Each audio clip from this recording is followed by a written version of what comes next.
ভালো কিছু করার জন্য মানুষকে দেখিয়ে দিতে হবে, মহান আল্লাহ তাআলাকে দেখিয়ে দিতে হবে আমরা ভালো কিছু করার নিয়ত করে আমরা এই রাজনীতির ভিতরে আমরা জড়িত হয়েছি। আসলে আমাদের রাজনীতি এখন এমন হয়েছে যা সাধারণ বাংলাদেশের মানুষ আর সহ্য করার মতন না। আমাদের বাংলাদেশে যে রাজনৈতিক দল একে অপরকে ভালোবাসা এবং আপদ বিপদে এগিয়ে আসা, আজ কিন্তু আমাদের এই বাংলাদেশে এই রাজনীতিক নেই। আমাদের রাজনীতিক হয়েছে হিংসা রাজনীতি।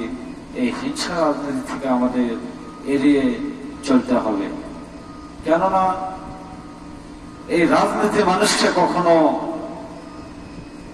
পরকালের শান্তি সুখ দিতে পারবে না। আমরা এই দুনিয়ার লোভ লালসায় পড়ে দুনিয়ার উপর রাজনীতি করে আমাদের চলে যাব, এই রাজনীতিক থেকে আপনারা সবাই এড়িয়ে চলুন।